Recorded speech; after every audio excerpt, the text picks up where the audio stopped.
What's up, indies? How is your Saturday? As always, please do let me know if you can hear me all right, because that's important. But super happy to be with you guys today. If I look tired, it is because I have been working my buns off. I bet everybody else out there has been too. How are you guys doing? What are you working on this week? What do you want to talk about this week? I know we had to cancel last week, which was a super bummer, but I wasn't feeling well, so I apologize for that. But we are back again, ready to do the thing.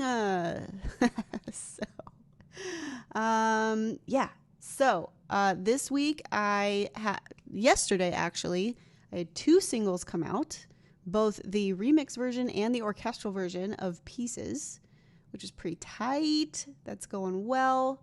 So far, people are really responding to it. I am about to launch a TuneSpeak campaign, which I'm super stoked to share with you guys. And I've been running some Spotify ads both on Facebook as well as on Snapchat and Instagram. Sorry, Instagram and Snapchat, not Facebook yet, but I am going to try the Facebook stories placement as well. So that's kind of the rundown of what we'll be getting into this week. So, oh my goodness gracious. How are you people doing? All right. So I see your eyeballs on the channel, but I need you to tell me that you are here, that you are excited to be alive on this beautiful Saturday. It's May. Those April showers. Do you have flowers? How are the things? All right. So, let me get into the chat really quick. I just need to make sure that I actually have that open so that if you talk to me, I can see it. So, I also was able to work some on my website. I did a little more work in Tone Done. Okay. So, we've got a whole bunch of cool things to cover. So, well, crap. You ever lose a browser window? You're like, where did that go? What's up, Bar? You go by Barry? Because your name's Barry, right? Let me know. I'm already missing my buddy Erica. All right, so let me get this two-step authentication knocked out so that I can say hello to the Facebook people. All the browsers. All the browser windows. All right. Shut up, Corinne. So, awesome. Hi, Barry. Thanks for coming. Thanks for being here. You're the only one willing to put your hand up and say hi today, so you're going to get all of my attention. Hope you're comfortable with that. So, all right, awesome. I can get into the chat here. All right. So, it's actually, and it's been 2 weeks since I saw you guys because I canceled last week. So yeah, we have a lot to cover. So the first thing that I want to kind of show you guys, because it's been super cool for me to kind of watch it come together, is a campaign that I'm running, or it will be launching soon on TuneSpeak. And to be honest, here, let me get into my screen share so you can see that. All right. So this is, and I've talked about TuneSpeak before. I talked about them probably on the podcast a few times. I've used them. I had some artists that were working with me in my pre-Indepreneur agency who used TuneSpeak. I've also, we've had a couple of IndieX clients use TuneSpeak. So it's definitely a tool that I'm pretty familiar with and I feel comfortable with. But essentially, this is the deal, right? So this is up right now. I haven't announced it yet, but I did share it with a couple of really invested fans, and I've got 25,000 entries already, and I haven't even announced it yet. So that's good. That's a good start. So you can see that the timer is actually running. This is actually going to go all the way through the end of this whole album release cycle. So the album comes out January 8th of 2021. And so I'm actually going to announce the winner on New Year's Day of 2021. So this is a lengthy campaign. A lot of times TuneSpeak will run this for a month or, maybe a few months if you're on tour. But since I am just doing all of these singles, I figured the best bet would be to do lots of big prizes at the end. And this kind of allows people to, just get involved over time. So I'm giving away a $100 Amazon gift card just because everybody uses Amazon or likes Amazon or can get something they want from Amazon. I'm also ordering custom vans that I will then hand treat, and I'm going to do some cool things to them myself. So I'll order vans that have like cool designs that they offer, right? It's not like a custom fabric or anything. But I'm going to order those, and then I'm going to be able to, I have a 10-piece merch pack. So you can see like here, there's the first prize winner gets all of that, and then the second prize winner doesn't get the Amazon card, and then the third prize winner doesn't get the vans. So that's kind of how I stepped it down.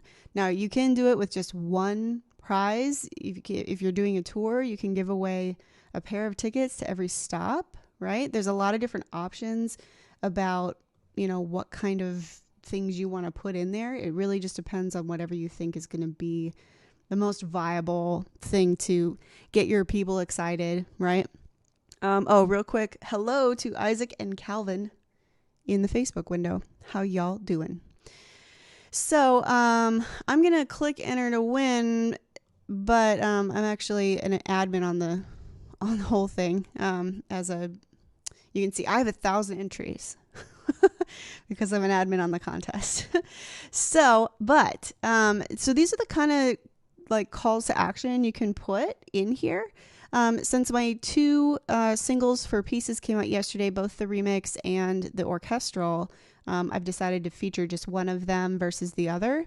But in theory, you could populate all of these actions with different songs if you wanted. So essentially people can click, right? So say I want to earn 1,000 entries, I can share it. And then anyone who signs up under those links, they get an extra 1,000 points, which is great for the advocacy level because that can bring new people to your page. And also they feel well rewarded for that. They can join the mailing list, which one thing that's really cool about this is that if they click this button to join the mailing list, their email is brought in from whatever they signed up with. So if they signed up for the contest, like if they logged in with Facebook and signed up, it'll be their Facebook email. If they logged in with Google, it'll have their Google email, right? So they don't have to fill out anything. They just click this. I should ask them to change this text because I don't like stay up to date. You guys know me. I'm like, stay up to date? Pfft, that's not cool enough.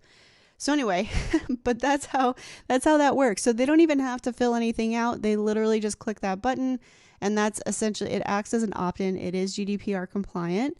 So if you are UK based or anywhere based and you're concerned about that, that is in the terms and conditions. If they click this button, it is GDPR compliant, which is very cool. You can also put a website here. You could put any link. You can pretty much create any action you want. So if you wanted them to go to a certain promo page or check out a certain product, right? For sale on your site or engage with a survey, right? Any of those things, you can basically have them click the link and have it give them credit for entries. So you can get really creative in that department. I haven't gotten especially creative with this yet, because I wanted to show you guys kind of the default settings for it first. And then I'm going to email them next week and be like, hey guys, can we do these things? But I wanted to make sure you saw kind of everything that's in there.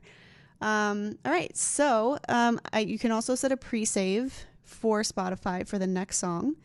And then there's all of these different actions for whatever. Again, you could put this to all kinds of different songs if you wanted. You could feature just one song. You could have different actions for different songs. It all just kind of depends. But they can preview the song, which is a 30-second, right?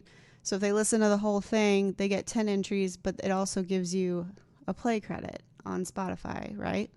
They can add it to a playlist on Spotify or on Apple Music. They can save the song on Spotify or Apple Music. You can have them follow a certain playlist, and they'll get entries for that. You can have them follow you on Spotify. And then this is one thing that I thought was really cool is they can earn up to 540 points per day by listening to these songs. And basically they get 20 points per song per play. They got to play it all the way through. And they can only do it 3 times a day. But what's cool about this is that they don't have to listen to it on this page, right? So if they want to participate in this and get all their entries, they could literally open this in their Spotify account because they have to log into Spotify to get this player to open. And they could log into Spotify and put all of these songs on a saved playlist and play through it 3 times in the background, if they wanted, or they could actively listen to it. And up to those 3 times per day, you would get credit for those listens. So that's also, I think, really cool because it gives the fans an opportunity to just be like, okay, I'm going to listen to a bunch of these songs anyway, so I may as well get some points for it and have it sync with my Spotify and all of that. So I think that that's a really cool incentive. And right now that's just kind of populated with all the new releases and some of the more old school stuff that I have online. Okay. Then there's YouTube action. Same thing.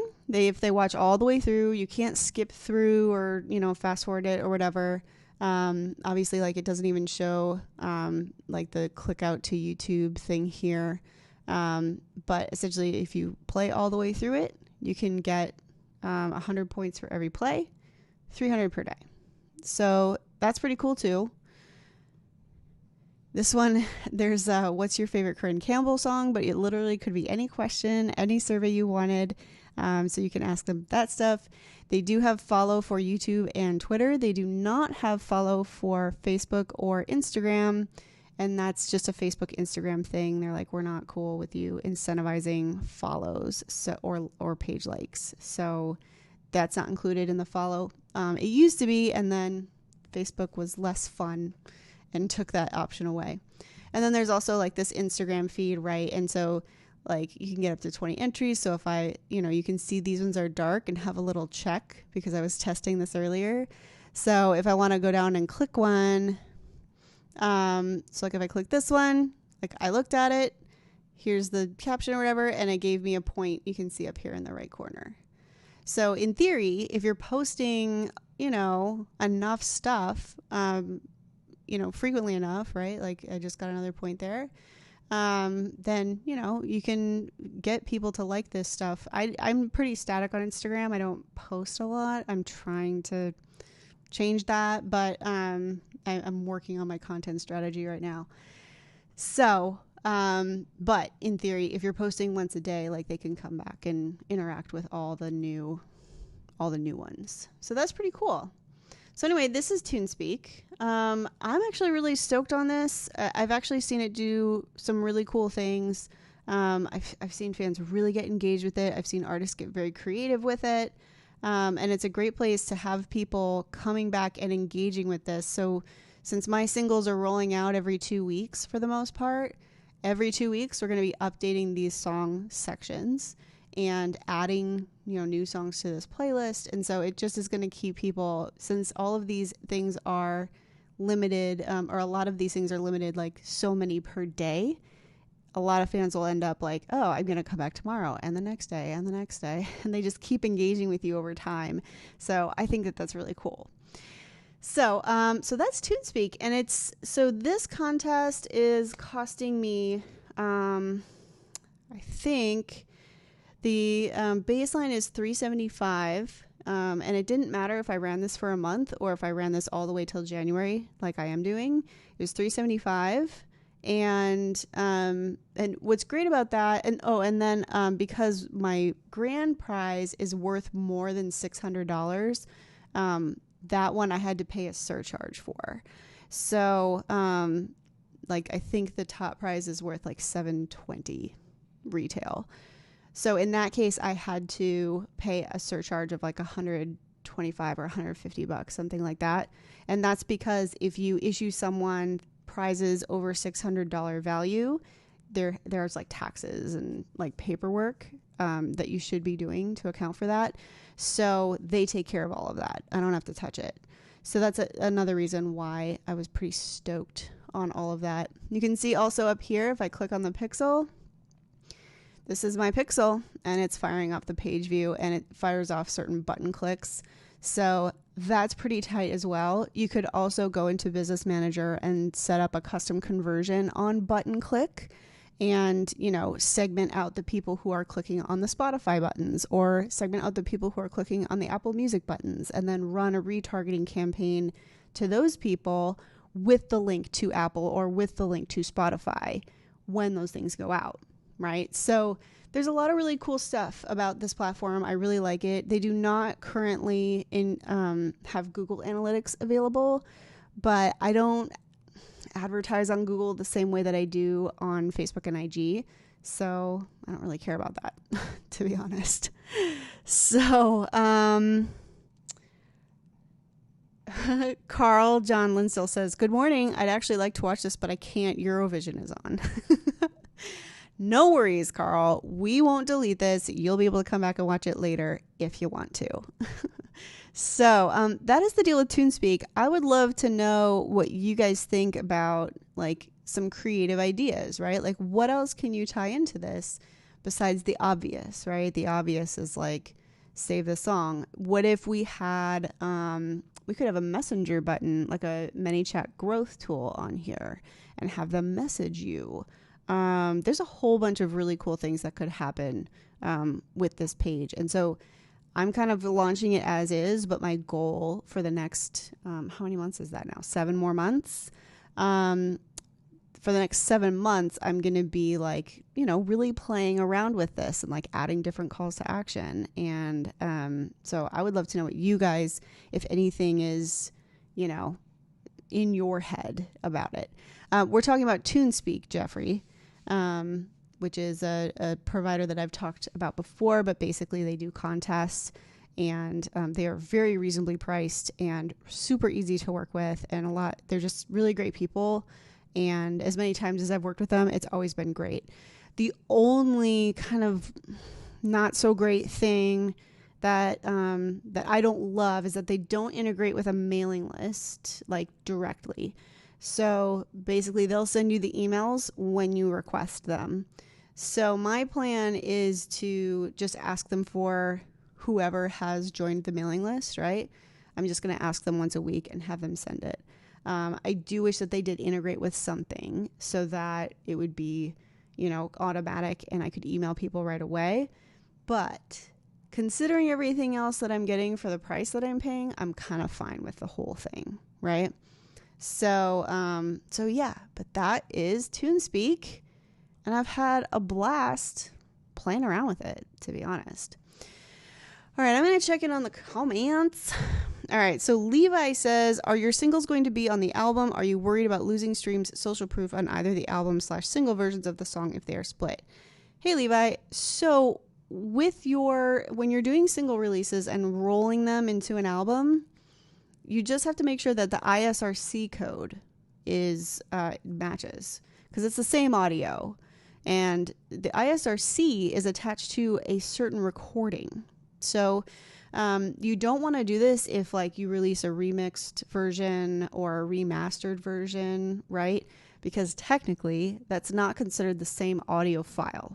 But if you are releasing singles and then you are releasing an album encompassing that or more singles, you just, when you put it up with your distributor, you take the ISRC code from when you release the single and put that for that song on the album. So as long as it's the same audio file, that's 100% like kosher. There's no problems there. And that's how you see bigger artists doing that all the time, is they're constantly releasing singles and then it's an album and it's like, where'd the song go? But like their streams are all still there.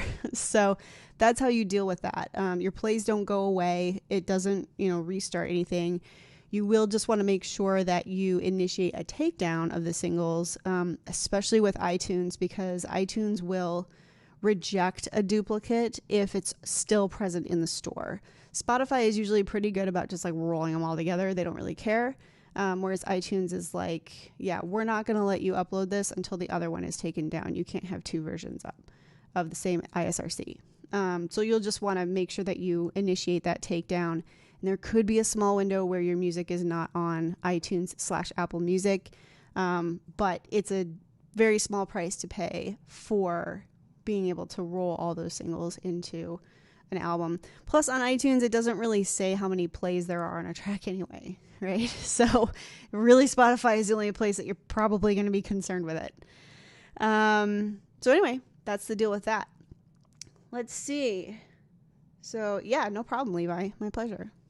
YouTube is quiet AF today. Is this what happens? I miss 1 week and y'all are mad at me, giving me the cold shoulder, not talking to me. I'm so disappointed.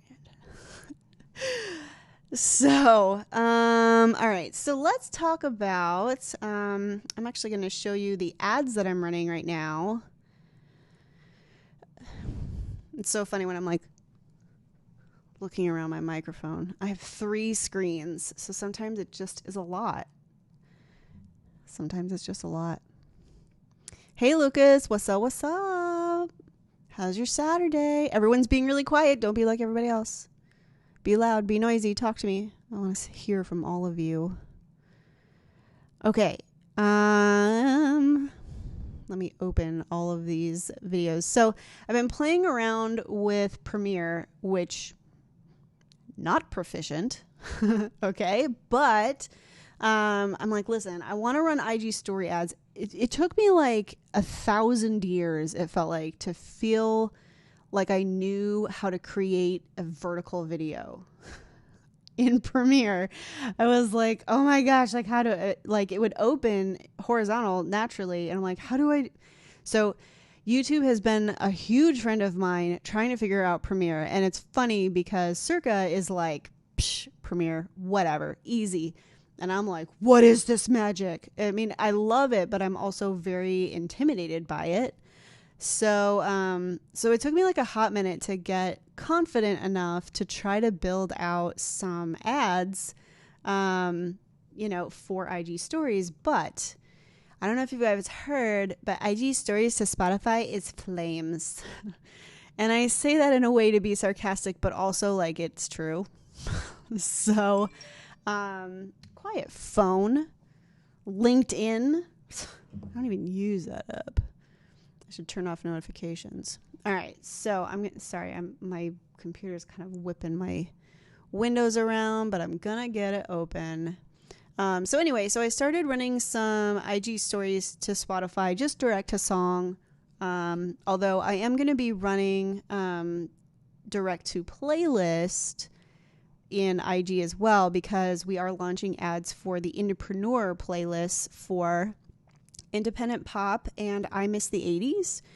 Those playlists we're going to start running ads finally, which is something that we've been trying to do for a long time. But again, I didn't know how to use Premiere, and I didn't want to we have so much video processing that happens at Indepreneur that it would be ridiculous for like one of our staff to be messing with these. Like the Spotify thing it's kind of like my little baby. Like I just want indies to get put on playlists and like generate listeners there and like not be charging people for placement or, just like I want to be a good playlister that is like by Spotify terms of service and helps indies out. So, but at the same time, that means that we may not be able to necessarily put like a crap ton of resources into it immediately. So I've been messing around with Premiere, both for myself and for that playlist. I finally figured it out, which is great. Marvin says he doesn't have enough caffeine yet. I had this, which is gone, and I'm now on this. Happy Saturday. So, anyway. All right. So let me share the screen.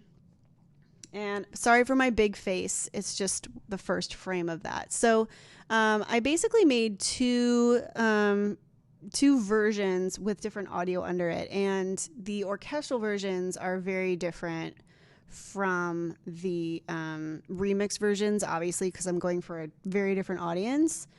So, excuse me. So this is what I'm running for an orchestral one. Really simple, right? And it's just like putting, like, there's hardly anything to it, but the music is playing behind, right? So in theory, they'll listen to it, and then if they like it, they'll swipe up. This one, oops, let me start it over without my stupid mouse on it. All right. Ooh, you can tell I'm not very good at this, but it looks fine. Like, it'll work, right? So I'm testing those for the orchestral, and what I'm doing for those campaigns right now is I'm just running to greenlight countries with interest of soundtrack narrowed by Spotify. And I'm interested to see how that works out, because soundtrack is that's a really wide audience. I'm trusting the algorithm. I tell you guys, trust the algorithm. But then I'm in my own ads and I'm like, let me tweak this, right? So I'm trying to not do that and trust the algorithm to find people who are going to be interested in this like epic cinematic kind of stuff. What I have done in the past is targeted people who like classical music and then narrowed by people who also like rock music. And that actually worked really well for me as well. Like, it worked well for me, but I didn't do A to B with soundtrack. So I'm going to run the soundtrack ones and see what Spotify does with it, or what Facebook does with it. See what I can try to glean of the activity from it, right? But my cost per click right now is running at about 10 to 12 cents, which is a little high. But it's still learning, so I'm not making a judgment call on that just yet. So those are the ones for orchestral. So you can see like the goal is to be kind of like smooth and sleek and a little bit more of a mature, calm kind of experience, right? And then for the remix ones, I've got these two, which, I mean, you can already see before we even started, right? They're going to be glitchy. So this one is for pieces, I think. Yep. And so it's the remix. So it's got these different, and this is a template. I should clarify. I did not do this. Well, I did some of it. I adjusted some of the layers to be a little bit more like what I wanted, but these are actually templates that I got from motionarray.com. I actually had my own account, and then I was telling Circa about it, and Circa's like, Entrepreneur has an account for that, right? And I was like, no, I did not. So now I'm using the Entrepreneur account, which means I don't have to go broke with another thing that I'm paying for every month. So that's a template, but I was able to, I mean, if I can do it in Premiere, guys, you can, because when it comes to video, I am like, where's my iMovie? I'm very, very new to it. I went from iMovie to Final Cut Pro, which was far more intuitive for me, just because obviously iMovie is built by Mac and Final Cut Pro was built for Mac. So a lot of the ways that things worked was very similar. But once I got into Premiere, I was like, what is this? How do I, and that's why I spent weeks on YouTube trying to figure it out. So anyway, but these templates make it really easy when you're trying to get a handle of Premiere. And at first it can seem really frustrating, but so, and then this is the other one. Again, it's just very glitchy. It's not, trying to do much. It's really just trying to support the audio enough and have the aesthetic that's going to appeal to the audience that I'm advertising to. So those are the videos for that. So yeah, I've been running the remix ones actually for a couple weeks now. And I had because Pieces, the 2 versions of Pieces just came out yesterday. So I've had the Find Your Way ones running. And then last night I added the Pieces versions to both of those. So those are they just got approved and they're starting now. So I will be sure to report back. I'm checking on the comments. Calvin says, we're listening on Facebook. Don't know why YouTube is quiet. I don't know. Why is the audio? I even turned up the audio today because some people last week were like, you're so quiet. And I'm like, I gotta fix this. I can't tell you, Calvin. I'm sorry. YouTube just, I don't know. Sometimes it's just quiet. It's so weird. Levi said, how do you balance the production marketing grinds with being reasonably healthy? Well, as I said, I finished a venti of that, and I'm now on this, and I also am a vapor. So that, I don't know if you could say healthy exactly. But no, I actually I have blocks of time essentially. And even though I'm very, very scheduled, like last night I sat on my front porch with my little lanterns lit and had a drink and just like chilled outside. And like I have blocks of time set for me to reset. I'm also quite an introvert. And I've, over the last 10 years of my career, have gotten much more used to talking to people on video and, over DM videos or whether it's stuff like this. But I'm actually very, even like a call like this, if I like, I think it was on Wednesday, I had 2 founder calls and Indies Live and a couple of business meetings for Indepreneur. And so I was basically on the phone or on video all day. And by the end of the day, I was exhausted because I'm such an introvert that having that much social interaction with people, which this does feel like social interaction, even though you're not here. Like I feel like you're here.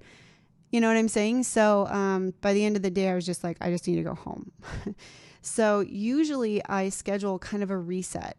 Because I'm not someone who likes to be on for so many hours. The same thing is true after shows.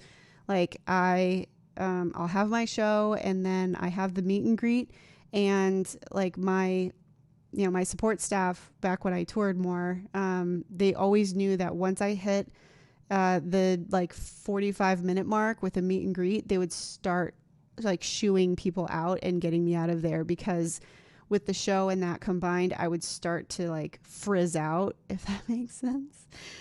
So anyway, so yeah, I scheduled downtime where I'm not on, where I can just be like, and I chill with my cat and I sit on like, and she has a cute little harness and I have a drink and I have a rocking chair and it's beautiful and I just chill.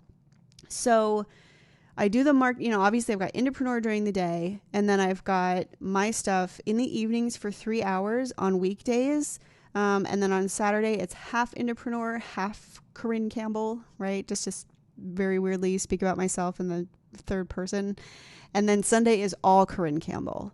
And in there, I have breaks scheduled. So if you guys have ever heard of Pomodoro, it is a type of breaking up your day. So every 25 minutes, I will take a 5-minute break, and every 2 hours, I will take a 30-minute break. And that helps me. I'll do a puzzle. I've got Lego in the other room, so I'll, put a Lego kit together, or I will, do something that is just like, I have puzzles on my iPad. I love, Sudoku and like all of that kind of stuff. And so I think it's not really about, for me mentally, it's not about not working too much. It's about making sure that my brain doesn't get locked into something for 6 hours, because if my brain just sprints for 6 hours straight, I'll burn out. But if I give myself these little breaks and make sure that I have chill time, it works out. It really does. So yeah, I would suggest time blocking. And actually, if you Google that, you'll find very smart people, much smarter than me, that talk about how to manage that. But I never feel like overworked because I have those blocks. I'm like, nope, this is just the times that I do this. And then when I'm done, I leave and I go do this, And so as far as mental health, that is how I am healthy in that department. I don't know so much about like health food. I basically, my partner, TJ, he's incredible. He makes me eat. I probably would not realize I was even hungry if he didn't do that. So he feeds me. He does like macronutrients. He's a big like gym, kind of guy. And so he always like makes sure that I eat. That was a long answer. I'm healthy and I like doing all the things. All right, over to the YouTube comments. There's my girl, Erica. I missed you. What you doing? Lucas said, did you say motion array? Yes, motion array. And I'll be sure to come back and edit the description so that I'm going to leave the resources for motion array, and I will also put TuneSpeak in there. I'm going to write it down so I don't forget. Motion array and TuneSpeak, and neither of those are affiliate links, I promise. Magic Jones says, you love my kitty tattoo. Thank you. That's my girl. She's the one, when I first got out of the Army, I went through a really tough mental bout just dealing with the change, and she was my best friend, and she got me through, and I was like, she earned an 8-inch tattoo on my forearm. Faux show. All right. Grant says, once we have a fan finder, do we use Pixel to send people an opt-in for an email list? I was thinking targeting people who watch 75%, save or share. Yeah. So, hey Grant, you wouldn't use a Pixel, to do anything in that department, because you would be building a custom audience of people who had done something on Facebook. So the Pixel is only to track things that aren't on Facebook or Instagram, and you install it in your website or in your store, that kind of thing. So what you'd actually be building is in audiences, a custom audience of people who had watched a certain percentage, and then you can advertise to them and send them to a web page that has your Pixel, right? Or wherever you want them to enter their email. So just to clarify the terminology there. But yeah, I think that that's a great idea. That's usually what we recommend.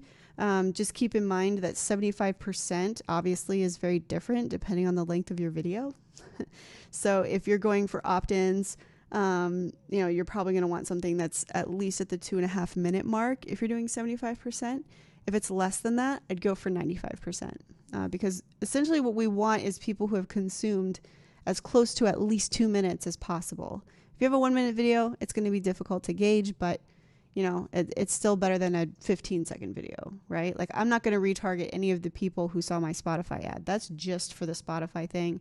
There's not a lot of delivery in that. I'm not really concerned about, I'm just spending the money there knowing full well that it's never going to come back, and I'm fine with it. So, but in theory, the people who do interact with that will be eligible for my Greenlight warmth boosting audience, and I'll be feeding them stuff later that isn't as action specific, if that makes sense. All right. So we talked about TuneSpeak. So Snapchat has been very interesting. I'm going to go ahead and share. Oh my gosh, I have so many screens open right now. Guys, can I tell you something? I had 3 fans tell me, which means it's true. I had 3 fans tell me that my single that came out yesterday sounds like it should be in one of the new Bond movies, which is an incredible compliment. But the cool thing was that they told me that, and then 2 of them were talking about the remix, and one of them was talking about the orchestral version. And I'm like, does that mean they both could be? Call me, James Bond franchise. Okay, anyway. So this is Snapchat, and I am just kind of experimenting on a new account here because I've run Snapchats for other people before, but it was at much higher volume. I've done geo filters for tours before, which has been really cool, where essentially it's if you guys don't know, Snapchat allows these custom filters. And if you're having a concert at a venue, you can basically pay for people who are using Snapchat within a certain radius of that location to see this filter as an option, right? And so if you play a show at a venue, you're like, hey, anybody who's on Snapchat, find our custom filter. It's available right now just for the show. Post that and share it, and we'll message you or whatever, right? So that's what a lot of people, and some people do it for birthday parties, or they'll just do for different personal events. They can do that, and it's really inexpensive. But I have never experimented with my own swipe up kind of ads. So now the thing is about the Snapchat ads manager, it looks like it would be structured like Facebook, but it's actually not so much. So you can see I started running this on May 12th, which is my brother's birthday. Happy birthday. And there is a Snap Pixel, which is cool. Right now I'm running these to Spotify. They're not going to my website, but I have the Snap Pixel installed on my site, and actually I can show you that. If I go to CorrinCampbell.com, you can see I've got both a Twitter Pixel right here, and I've got the Snapchat Pixel right here. So now these are not nearly as powerful as the Facebook Pixel. It's really just tracking conversions, like it's basically a page view kind of thing. So, it's not perfect, but when you start doing stuff in Snapchat ads or in Twitter ads, which I am in both, you're going to want that there. So anyway, this is the current ad that I'm running, right? And I already showed this to you guys. So if I click through on this one, and basically what I did, I was like, okay, I'm going to run a $500 test on this stuff and just see, like, if I give Snapchat the same amount of fuel as I give Facebook, what does it result in? And so I just want to open this one. Well, this one isn't running. Oh, it is active. Wait. Yeah, that other one is not active. So I will warn you that my Snapchat ad, which was just like one of those 15-second ones that I showed you guys, it literally took 10 days to get approved. This is not the land of Facebook approvals, all right? This takes a while. So if you want to run Snapchat ads and it's time sensitive, just get it in there now, turn it off, but they'll review it and then turn it on when you're ready to go, because I was really shocked that it took that long to get approved, especially because it's a 15-second video.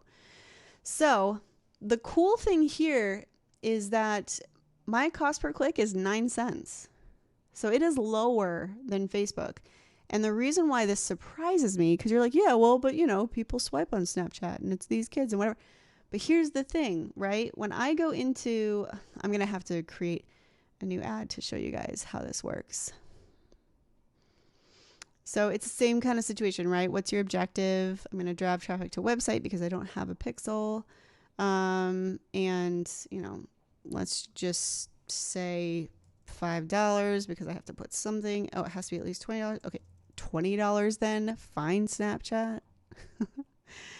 Okay, and so, you can name your ad set whatever you want. It defaults right here, right? You can add countries, but you can also, go down to state level, and you can do all that. So this is where it gets interesting. Advanced dynamics, right? So you get some behavioral kind of information here, right? Like what's their household income? What's their marital status, their occupation? Do they have children of a certain age? Which, that's kind of creepy. I don't even know if Facebook has that. Life event, new homeowner, education, small business decision makers. That's me. How does Snapchat know that? Anyway, so you've got some demographics in there, right? Which is very similar to the behavior filters in Facebook. And then you go here to audiences, and you go to, all of these things, but you cannot get very specific in here at all. You definitely can't target artists. And if you go to music fans, essentially, that's about, so there's world music fans and then everything you see here. So concert and festival goers, which is that could be so many things. That could be so many different people. And then country, dance, indie alternative, Latin, pop, punk and metal, rock, soul, urban and hip hop. That's it. That's all you get. You don't get to filter it any smarter than that if you want to go for music fans. So what I ended up doing for the remixes is I selected dance and electronic music, right? Which is pretty easy.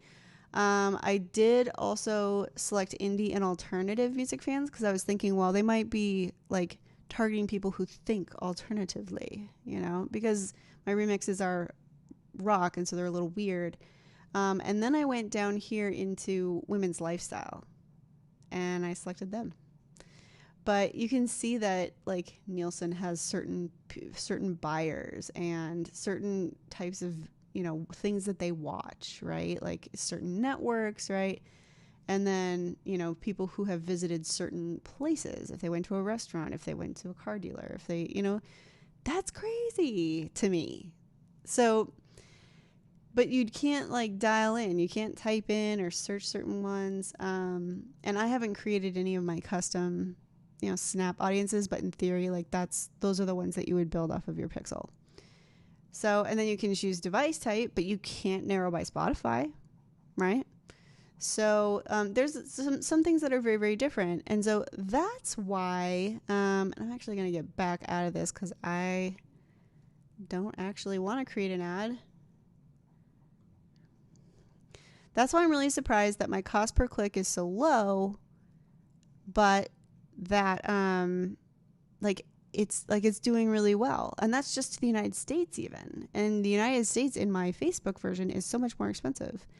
The thing that really trips me out, guys, is this. So in my Facebook Business Manager, the same spend has probably 150,000 impressions, but has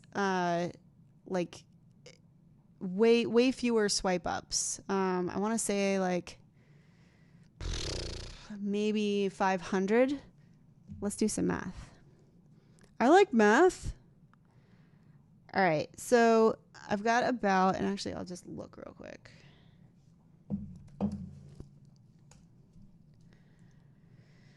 I know, dead air. Corinne, what are you doing? Looking at my business manager stuff in Facebook so I can give you real numbers because that's what I want. Okay. So right now, what I'm looking at, so my cost per click is 11 cents in Facebook, and it's 9 cents in Snapchat. But I have about, the reach, right? I have about 133,000 impressions, and I've had about, I have 375. I was looking at one ad set. I have 375,000 reach and 592 clicks.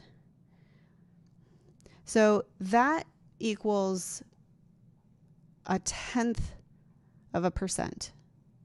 So 0.001. It's almost 0.002, right? If you look at this, that's crazy because I have 65,025, 746 swipe ups. It's literally 20 times the conversion rate to click. The click-through rate is 20 times what I'm getting on IG. And it's like, I would think that it would be less and it's cheaper. What do you guys think? Have anybody here run Snapchat ads? I'm just really kind of surprised because when I've run Snapchat ads before, they are neck and neck.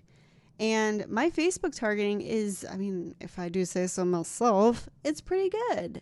I've dialed in a lot of my audiences. I'm experimenting some here. But it's crazy to me that literally 20 times the number of people have swiped up in relation to the total number of people who've seen it. And it means that Snapchat's targeting is like fire. Well, except, right? I have no idea what's happening because I'm sending things to Spotify. So really what it boils down to is that I definitely want to test it with something that I can actually track, because right now all this is doing is adding to my confusion about whether Snapchat is better than Facebook at doing certain things, because no matter what it's doing, I have no idea. So, but nonetheless, I wanted to share that with you guys because it is something that I am experimenting with, and that's the whole point. That's why we're here. Erica said, why are you using Snapchat ads pushing the remixes? Yeah. Yep. I'm basically doing the same thing on Snapchat that I I was showing, might have been before you got here, Erica, but I'm running like IG story ads to Spotify, just experimenting with some direct to song stuff. And so I decided that I was going to try that on Snapchat as well. And this is what we're talking about now. That's crazy. Yeah. So I thought it was really nuts. I definitely wasn't anticipating a 20% higher click-through rate on Snapchat. That was not my expectation. So I'm going to see what other kinds of ads I can get into and just experiment with stuff. But that has been just pretty fun to watch happen. I wasn't really expecting anything in particular to come out of that. I did get placed in Submit Hub. I did actually get some placements for Pieces, which is the song that came out yesterday. And so that's been kind of cool. I don't actually know if they are like how many listeners I'm getting from them. And if they're placed in the top ones. Yeah. So two of the placements I got are actually in the Discovered On list on my site or on my profile on Spotify. So I also changed my bio and my photos. I think I did that with you guys a couple weeks ago just to make sure that I'm trying. So that happened. And then that is pretty much, I was going to report back on Toned In. It's bumming me out, guys, because I really wanted to like this a lot. I really, really did a lot.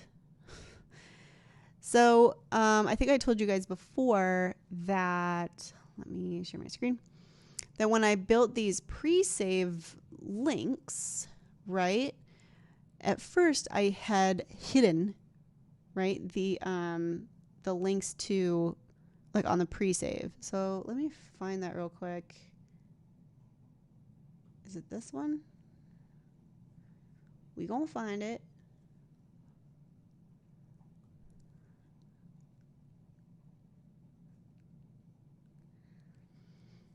That is not what I want.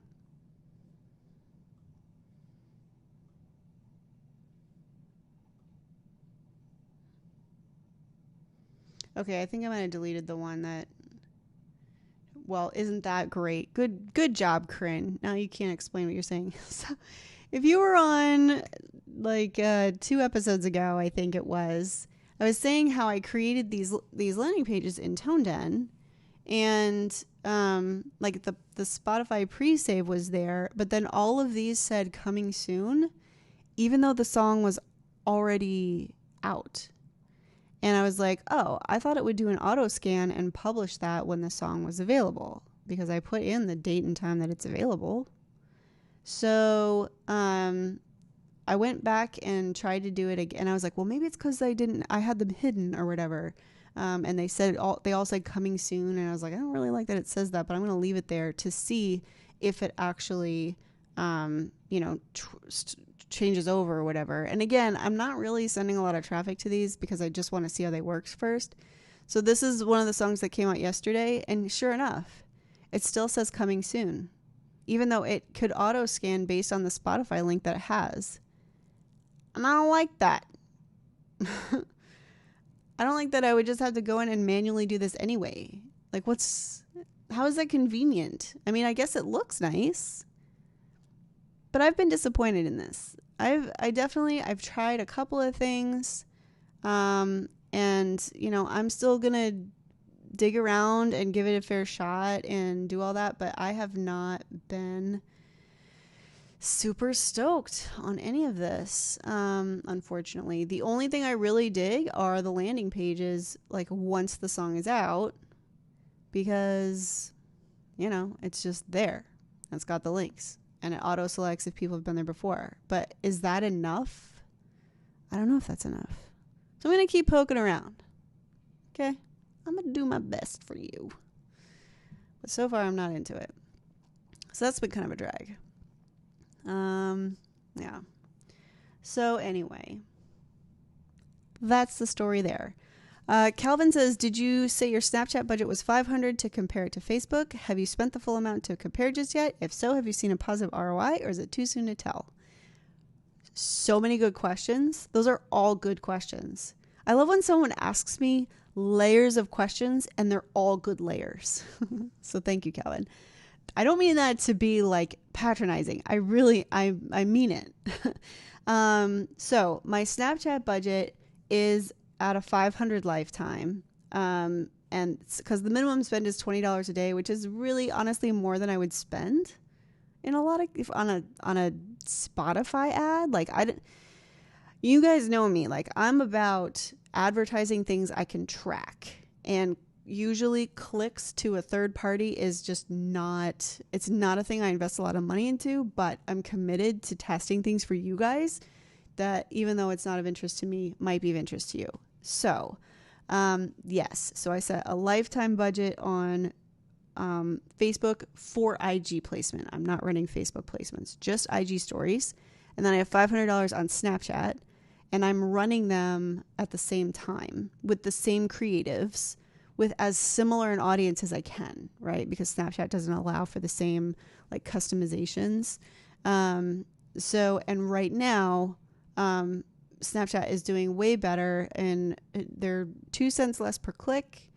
And, times 750 clicks, I mean, it's a significant amount. Both campaigns have spent roughly $70, and, the click rate is 2 cents cheaper on Snapchat, and the click-through rate, the conversion rate, number of people times, or the number of people who clicked divided by the number of people who saw it, is 20 times what it is on IG stories. So, is it far enough into the budget to really compare just yet? No. I'm at about 15% of the total budget spent. So I'm going to let it shake out and see if something changes. But at this point, it's been, and Snapchat didn't actually start running at $20 a day right away. That was just the daily limit. So they've been running a similar amount of time, about a week. And that's what's happened so far. So I'll be sure to report back and confirm, because as I said, right now we're only about 15% into the total budget. But so far, I mean, it's enough data where I would think that it's probably not going to change significantly. We shall see. And the other thing, we'll be seeing what happens on Spotify. Because to be honest, I haven't seen a whole lot there either. I definitely haven't seen 700 people, or 1,000 people, considering that like 1,000 people have clicked on this ad. I definitely haven't seen a growth of 1,000 monthly listeners or 1,000 followers, even close. Nothing like that. I'm still barely cracking 900 on Instagram or on Spotify, and I started at like 8 something. So, yeah. So we shall see. I think I'm going to start changing a lot of I'm going to keep this test running, but I think I'm going to change a lot of my stuff to just stuff I can actually track, because this stuff just makes me bonkers, because I don't know the answer. I want to answer you, but I can't. Cool. All right. So we talked about TuneSpeak, a little bit about Motion Array, and some IG Stories graphics for Spotify ads. We talked about Snapchat ads, and then we talked a little bit about ToneDen. I'm still going to look for stuff in ToneDen, guys. I swear. But I've just been really bummed out by it so far. So, it's just not enough easy. All right. So, if you guys have something else, tell me. Tell me if you have any other questions. I'm going to take a sip of my Red Bull. And if you would like to ask anything, now's the time. Otherwise, I'm going to go try to put together some Spotify playlist ads for the Indepreneur Independent Pop playlist and the Indepreneur I Miss the 80s playlist. And if you want to submit to that, if you have songs that could fit those vibes, you can go to indepreneur.io/services and our playlisting stuff is there. Even though we don't sell it, we don't charge for submission, we don't charge for placement, obviously none of that. It's just that was the easiest place to put it. So if you're interested in listening to or submitting to those playlists, that's where you do that. We're also, I'm working with Jesse to launch, we're going to do a singer-songwriter one. I'm not really sure what the vibe is going to be yet, because obviously there's a lot of different kind of singer-songwriter out there. I'm going for some kind of mood. And right now I'm like, do we want to do like moody, like fierce, moody Fiona Apple stuff, or like style songwriting? Or do we want to do like goofy, quirky, like Ben Folds kind of stuff? Or do we want to do like some soul and like, like heavy bass and like, stuff that I could add like cool soulful artists to?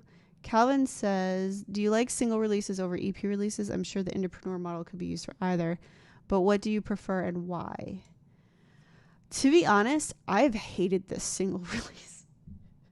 This whole single release structure. It's exhausting. Now I know why artists think marketing is so hard. Because if you're doing singles, well, and I'm doing singles every 2 weeks, right? I'm doing 2 a month. Every 2 weeks. This piece is what I was testing, right? So Find Your Way came out 2 weeks apart, the orchestral version and the remix version. And then this month, yesterday, Pieces, both versions came out, because I just wanted to see if it did anything different for my workflow, for the release strategy, like for the next single. Like, does it, is Spotify having that 4 weeks in advance? Or pitched 4 weeks in advance, I should say. Is that better? I'm testing all kinds of things with it, but it has been exhausting. It's like, okay, I have press happening, right? And I have playlists, placements. So I'm like, okay, I need to create like these different links so that I can like, I'll show you guys Snipply real quick, because I'm pretty sure I did not share that with you before. Or did I? Tell me if I did. If I did, I'll shut up and stop. But anyway, it's just like there's so much promotion and content, and like if you're doing singles every 2 weeks, you do not stop. So I think singles are for the birds, man, because I've only ever done album releases. That's the only way I've ever done it, and I ramped it up a ton and got everybody to buy the album, and then I toured, and it was easy, and doing all this single stuff is like, holy mackerel. All the ads for it, all the creative, all the posts, all the whatever. Ugh.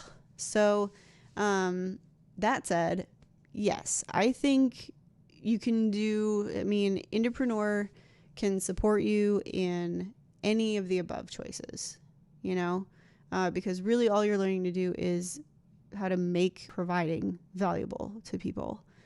So I think that singles is a lot more work. And this is kind of what we've always said, right? Is like, hey, listen, we're not totally against a single release model.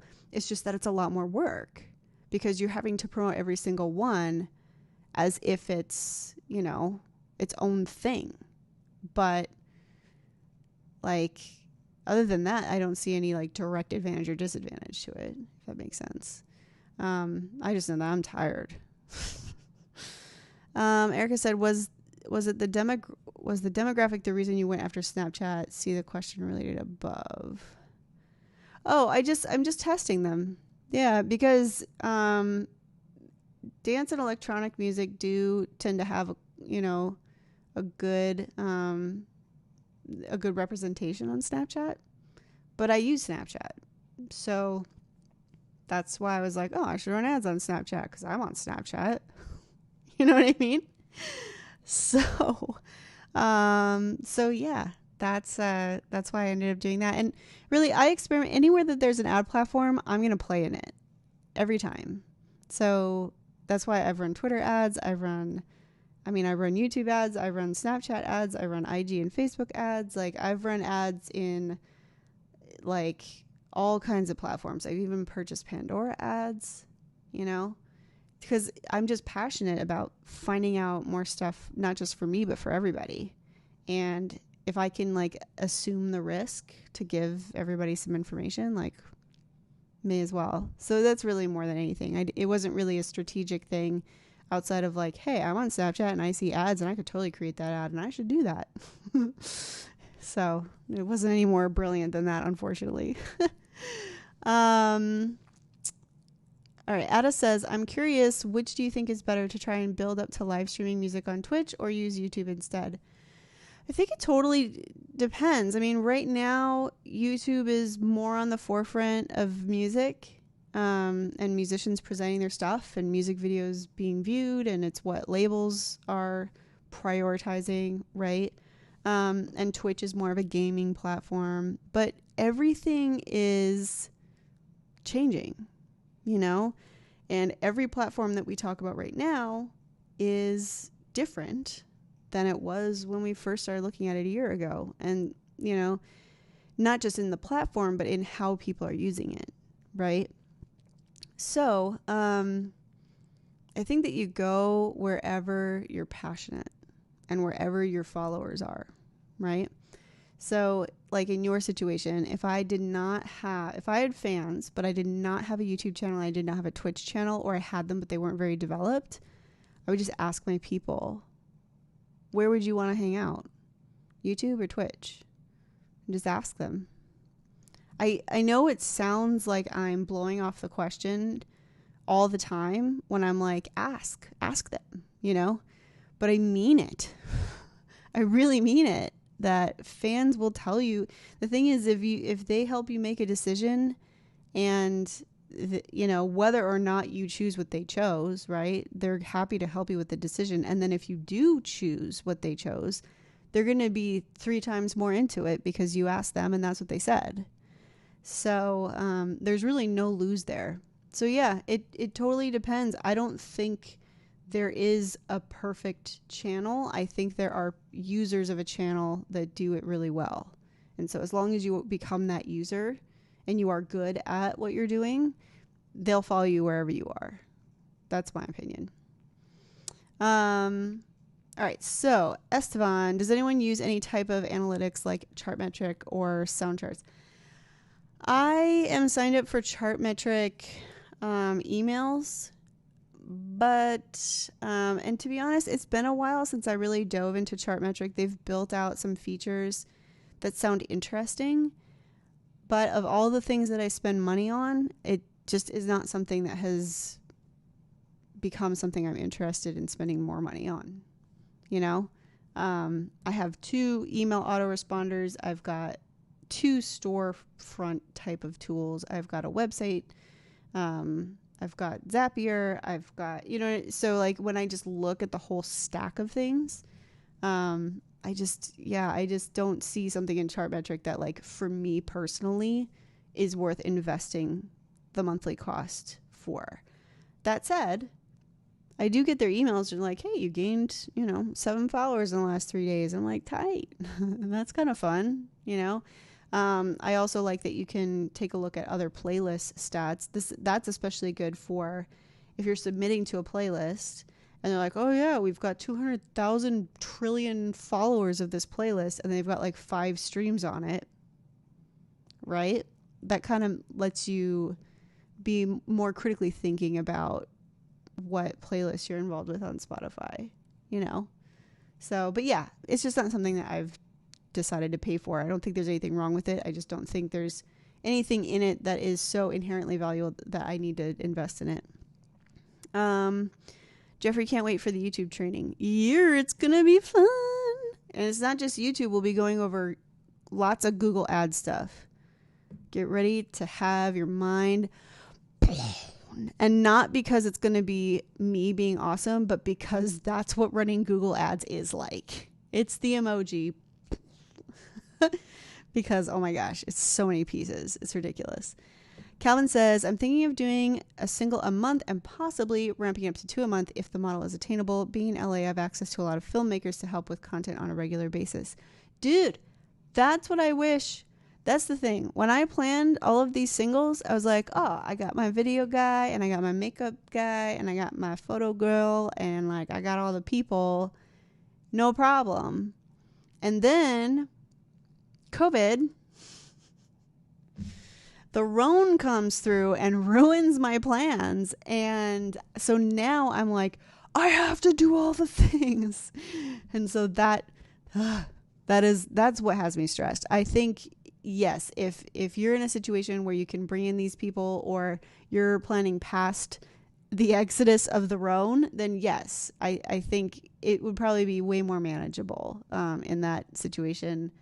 It just has not been reasonable for me trying to do it all myself, because we wear so many hats, and like, I'm just not skilled enough at all of the things to do everything.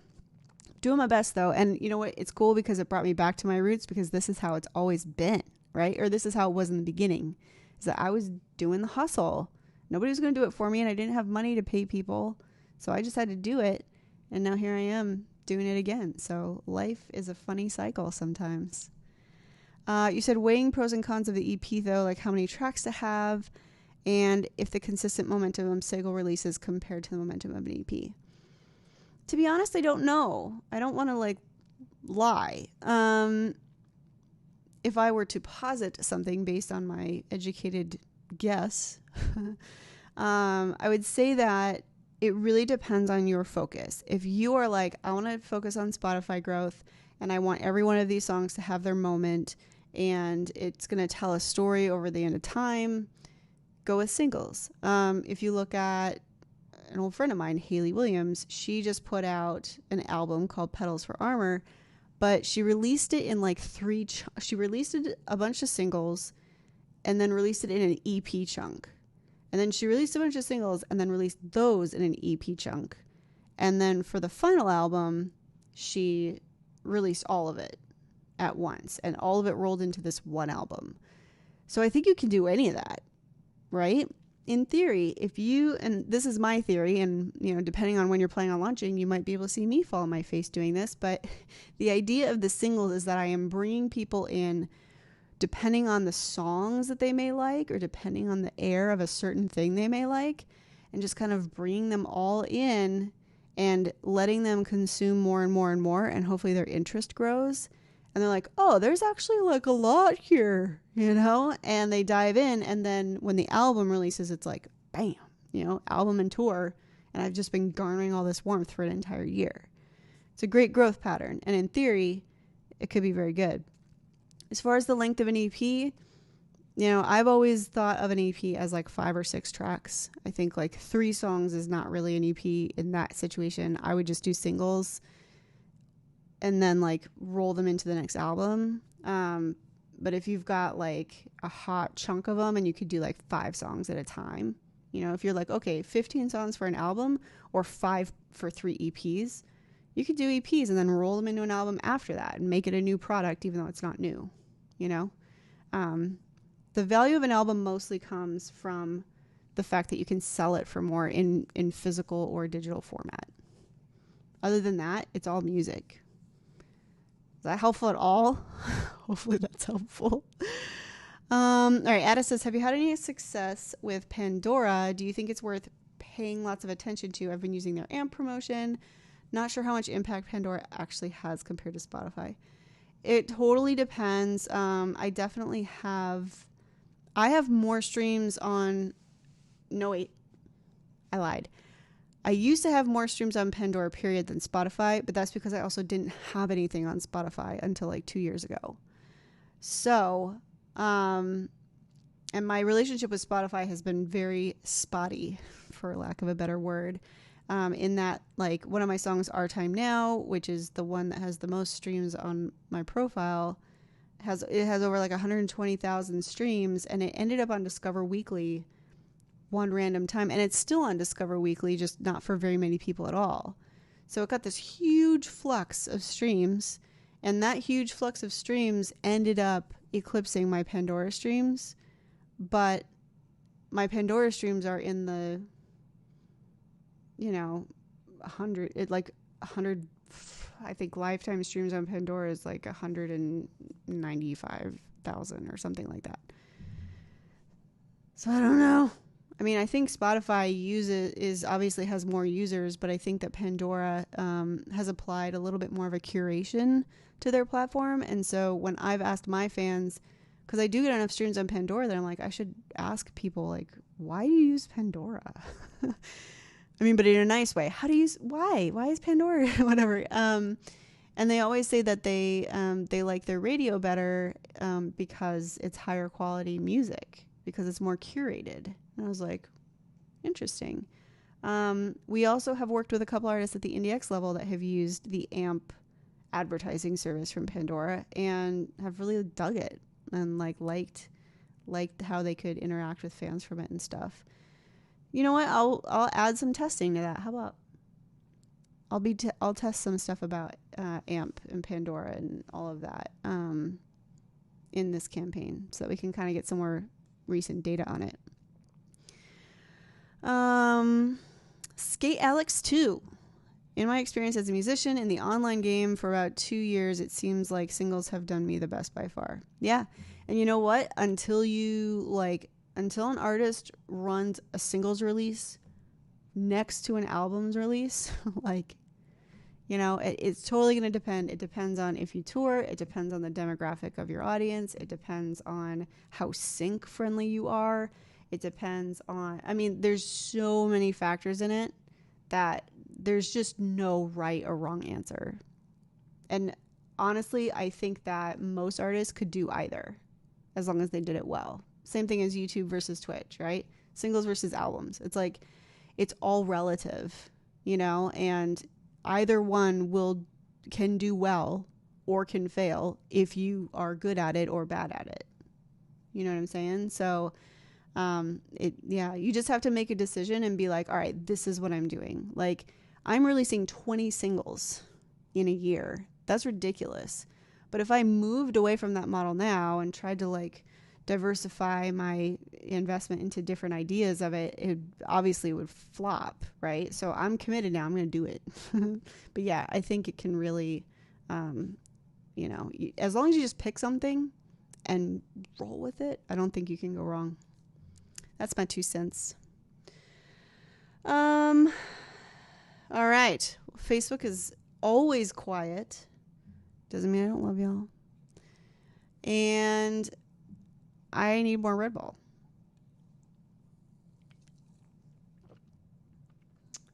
I think the questions are done. All right, guys. So I will make sure to put Motion Array and TuneSpeak in the description. I will add to my tests some AMP and Pandora business. And anybody else got anything they want to... What do you want to test? I'll follow up with you guys on Snapchat as those start to sprinkle out. And I think that's it. You guys are so great. Listen, thanks for coming on Saturdays. I know I wasn't here last week, and I know that I ramble like a mug, but I love you guys, and I hope that this is helpful for you all. I know it's therapeutic for me. Cool. All right. So same time next week. I'd love to see you. We will talk. We'll talk about all the things that are happening.